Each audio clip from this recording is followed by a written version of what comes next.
ಚಿಕ್ಕನಹಳ್ಳಿ ಅವರು ನಿರ್ವಾಣ ಸ್ವಾಮಿ ಗದ್ಗೆ ಹತ್ರ ಯಾರ್ಯಾರು ಹೋಗಿದ್ದೀರಾ?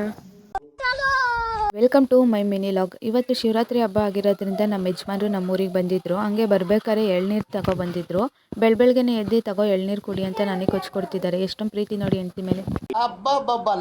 ರಜ್ಜು ಬೆಳಗ್ಗೆನೆ ಬಂದು ಅವ್ರು ರವೆ ಉಂಡೆ ತಿಂತಲೇ ತಿನ್ನಗಂಟ ಬಿಡ್ತಿಲ್ಲ, ಹಂಗೆ ಮಾಡ್ತಾನೆ.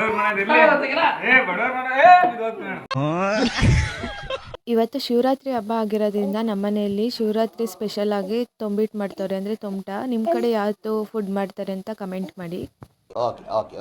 ನಮ್ಮ ಅಮ್ಮ ಎಲ್ಲ ಕಲಿಸ್ಕೊಟ್ಟಂಗೆ ನಾನು ಈ ಕಡೆ ತೊಂಬಟದ ಉಂಡೆ ಮಾಡ್ತಿದ್ದೆ. ನೀವು ನಿಮ್ಮ ಅಮ್ಮಂಗೆ ಹೆಲ್ಪ್ ಮಾಡ್ತೀರಾ ಅಂತ ಕಮೆಂಟ್ ಮಾಡಿ.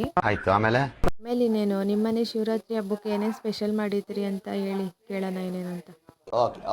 ನೋಡಿ ಇಲ್ಲಿ ನನ್ನ ಮಗಳೇ ಕಾರ್ ಓಡಿಸ್ಕೊಂಡು ಹೋಗ್ತಾಳಂತೆ.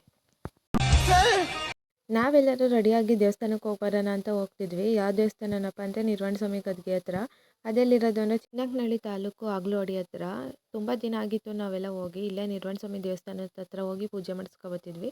ಇವಾಗ ಎಲ್ಲರೂ ಸೇರಿ ಗದ್ಗೆ ಹತ್ರ ಹೋಗಿ ಬರೋಣ, ಹೆಂಗಿದ್ರು ನಮ್ಮ ಯಜಮಾನರು ಬಂದಿದ್ರಲ್ವ ಅಂತ ಹೋಗ್ತಿದ್ದೀವಿ.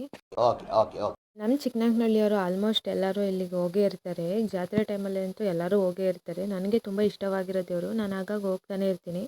ನೋಡ್ತಿರ್ಬೋದು, ನಾವು ಗದ್ಗೆ ಹತ್ರ ಬಂದ್ವಿ. ಇವಾಗ ನಾವು ಬರೋತ್ತಿಗೆ ಅಲ್ಲೇ 2:30-3 ಗಂಟೆ ಆಗಿತ್ತು. ಅಲ್ಲೇ ಪೂಜೆ ಎಲ್ಲ ಆಗಿತ್ತು ಅನಿಸುತ್ತೆ. ಎಲ್ಲ ಹೊರಗಡೆ ಬಂದು ಪ್ರಸಾದ ತೊಗೊತಿದ್ರು. ಇನ್ನೊಂದು 1/4 ಗಂಟೆ ಮುಂಚೆ ಬಂದಿದ್ರೆ ನಾವು ಪೂಜೆಗೆ ಇರ್ತಿದ್ವಿ. ಆದರೂ ಏನಿಲ್ಲ, ಪೂಜೆ ಎಲ್ಲ ಮಾಡಿಕೊಟ್ರು. ಹತ್ರ ಎಲ್ಲ ಒಳ್ಳೇದಾಗ್ಲಪ್ಪ ಅಂತ ಬೇಡ್ಕೊಂಡು, ನೀವು ವಿಡಿಯೋ ನೋಡ್ತೀರಿ, ನೀವು ಮನಸಲ್ಲೇ ಬೇಡ್ಕೊಳ್ಳಿ. ಈ ಕಡೆ ವಿಡಿಯೋ ಮಾಡೋಣ ಅಂತ ಮಾಡ್ಕೊತಿದ್ದೀನಿ. ಪೂಜೆ ಎಲ್ಲ ಚೆನ್ನಾಗಾಯಿತು. ಹಂಗೆ ದುರ್ಗಮ್ಮನ ದೇವಸ್ಥಾನಕ್ಕೆಲ್ಲ ನಮಸ್ಕಾರ ಹಾಕ್ಕೊಂಡು ಈ ಕಡೆ ಮನೆ ಕಡೆಗೆ ಬರೋಣ ಅಂತ ಬಂದ್ವಿ. ನನ್ನ ವಿಡಿಯೋ ಇಷ್ಟ ಆಗಿದ್ರೆ ನೀವು ಲೈಕ್ ಮಾಡಿ, ಹಾಗೆ ಸಪೋರ್ಟ್ ಮಾಡ್ತೀರಿ. ಮತ್ತೆ ಭೇಟಿಯಾಗೋಣ. ನಮಸ್ಕಾರ.